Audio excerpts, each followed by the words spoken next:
शक्तनाम ग्रंथ प्रेम मूला साखी 11। पारस मूल यह शब्द है, सुनहु संत सुजान। कहें दरिया दिल देखिए, गहो प्रेम निर्वाण। कहते हैं कि मूल पारस क्या है, तो सतगुरु का मूल शब्दवा ही पारस है। अब किससे कहते हैं, तो संत और सज्जन से कह रहे हैं। साधु व्यक्ति है, कहते हैं कि है तुम लोग सुनो, ये पारस मूल जो शब्द है यही मूल है। दरिया साहब कहते हैं कि अपने दिल के अंदर इसको विचार करके देखो, और निर्वाण जो पद है साहब का शब्द, उससे प्रेम करो। आगे दृष्टि गगन के धोवे, खोजो प्रेम जुक्त फल पावे। देखत झरी तहाँ बहुत सोहाई, परिमल अगर बास तहाँ पाई। जब आत्मा शुद्ध हो जाता है, संसारिक मोह भूसी के तरह से उड़ जाता है, दूर हो जाता है, अयजपा में इसका सूरत फिट हो जाती है, तब इसकी सूरत जैसे बीज बोते हैं जमीन में, तो उसमें से अंकुर निकल करके सूर्य के तरफ बढ़ने लगता है। उसी तरह से इसकी दृष्टि और सूरत आगे बढ़ती है, जैसे बीज का डंठल निकलता है अंकुर, उसी तरह से अब सूरत का डंठल निकलता है ऊपर, परमात्मा के तरफ जाने लगता है उसका सूरत, वही गगन है। तो कहते हैं कि जब खोजोगे, ध्यान करोगे, तो प्रेम रूपी जुक्ति लगाओगे तो फल प्राप्त होगा, तुम आगे बढ़ते जाओगे। देखत झरी तहाँ बहुत सोहाई, परिमल अगर बास तहाँ पाई। आत्मा की सूरत जब संसार से उलट करके गगन में पहुंचती है, शून्य महल में, तो वहाँ पर इसको झरी दिखाई देता है शब्द की, बहुत सुहावना लगता है। और वहाँ पर चंदन का और अगर का खुशबू उसको मिलने लगता है उस जीव को। कायाग्र फूल तहाँ फूला, शब्द सजीवनी होएगा मूला। बिना प्रेम नहीं फूले बोरी, सिंचत जल फूले फूलवारी। काया यज्ञ कहल जाला गगनगढ़ शून्य महल के, त्रिकुटी के यहाँ जब सूरत जाती है तो उसको शरीर से अग्र कहा गया, शरीर का अग्र भाग। और वहाँ संजीवनी मंत्र प्रकट होता है, उसी को फूल फूला कहा गया। सतगुरु का जो मूल नाम परमात्मा का है वही फूल है, वह प्रकट हो जाता है, और वह संजीवनी शब्द जो है वही मूल हो जाता है तुम्हारा, वही तुम्हारा धन है। बिना प्रेम का वह संजीवनी शब्द नहीं प्रकट होता है, फुलवारी नहीं फूलती।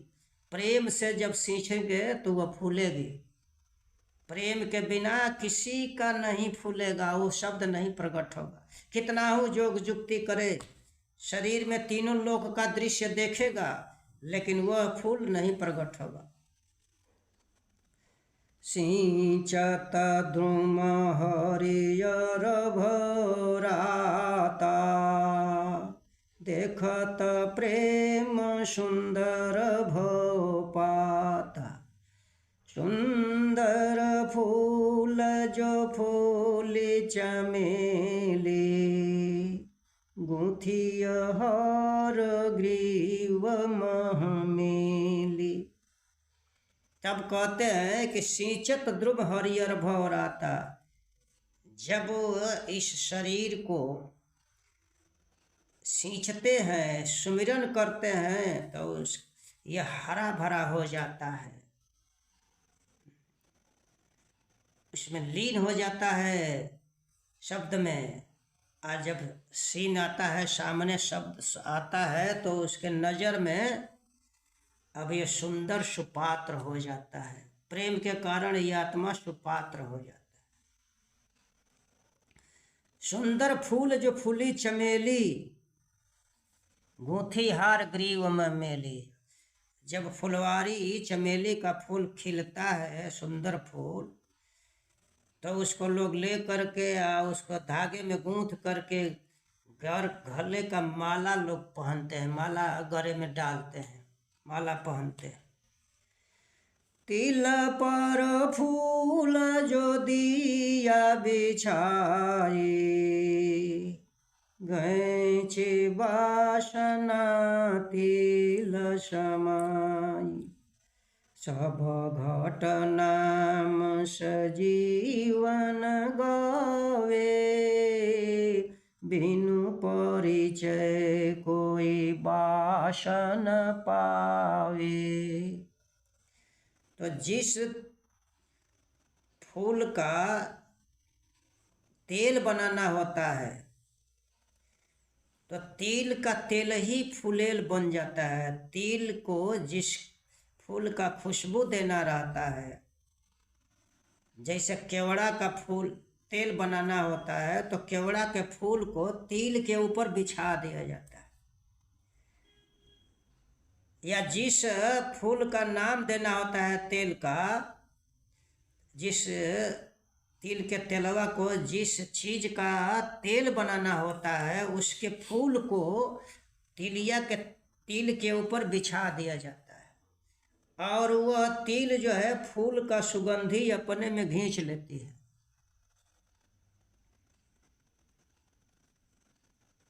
और जब उसको पेरते हैं, तो अब वह तिल का खुशबू नहीं निकलता।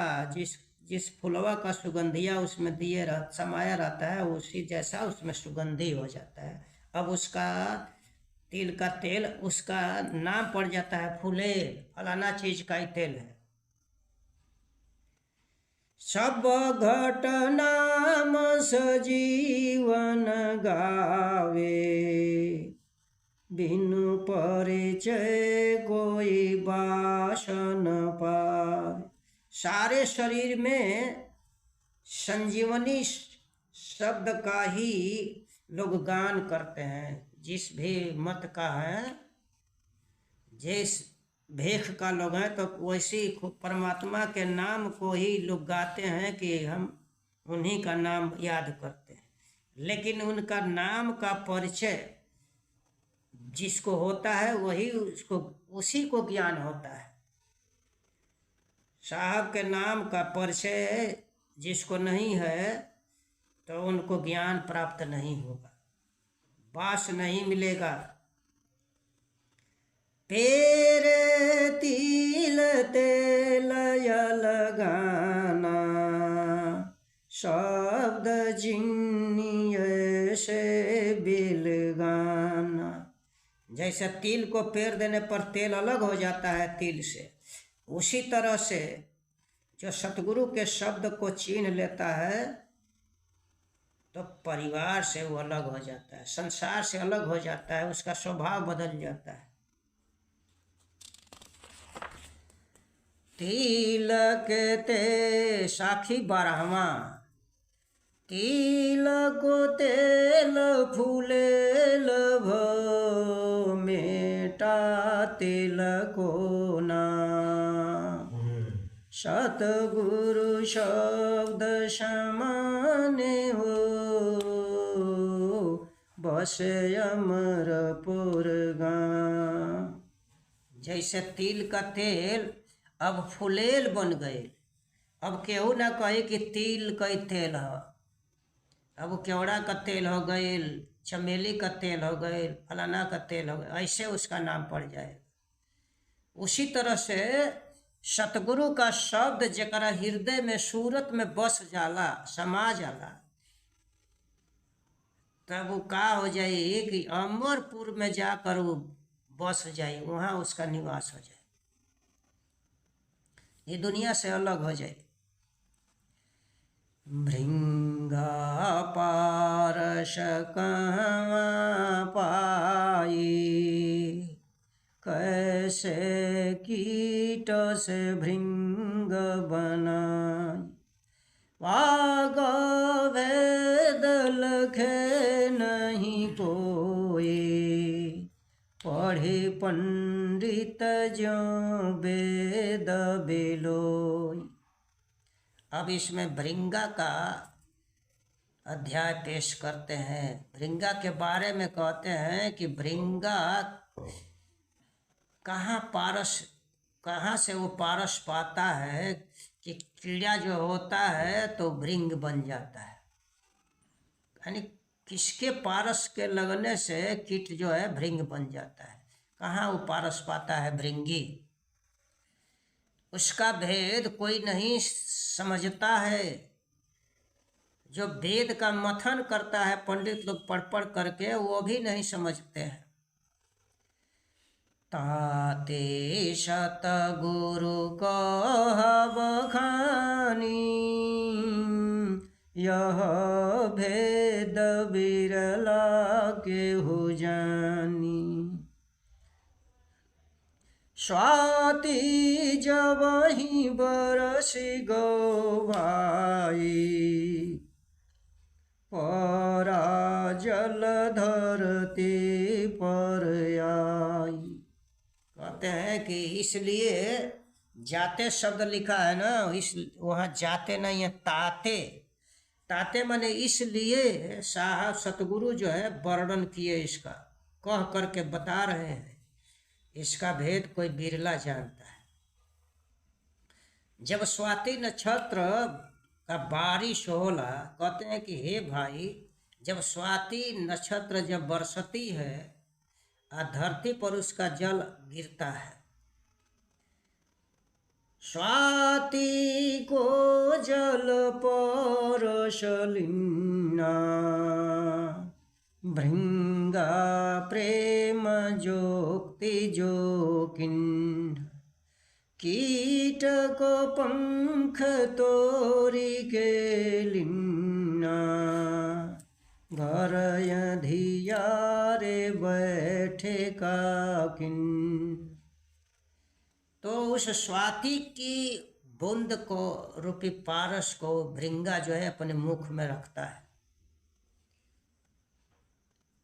जुक्ति, प्रेम जुक्ति जा करके वो कीड़ौना के जो कीट होता है उसको प्रेम रूपी जुक्ति से उसको पारस लगाता है। उस कीट के पांख को तोड़ करके उस अंधियारे घर में उसको रखता है और उसी में वो पारस लगाता है। मुख से पारस मुख में दिन्ना, 7 रोज में भृंगा किन, भया पंख मुख ओरियाना, कहो कीट कर कौन बखान।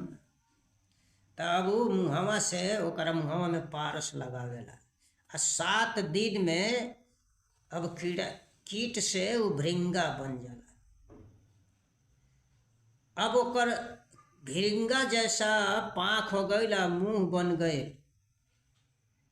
तब कहते हैं कि बताओ कि अब उसको कौन कीट कह करके वर्णन करेगा। कीट के गुरु भृंगा किन्ना, मनुष्य के गुरु सतगुरु चिन्ह, सतगुरु चिन्नी प्रेम लवलावे, कीट से ब्रह्म साफ होई जा। तो जिस जो कीट भृंगा बना उसका गुरु भृंगा हुआ। अब मानुष का गुरु सतगुरु को समझो। मानुष का गुरु कौन है? पारस लगाने वाला तो सतगुरु है। तो इसलिए सतगुरु को पहचान करके उन प्रेम प्रकट करो और शब्द में लौ लगा दो, तो तुम्हारा कीट जैसा स्वभाव है गंदा हो, उससे तुम्हारा आत्मा साफ हो जाएगा।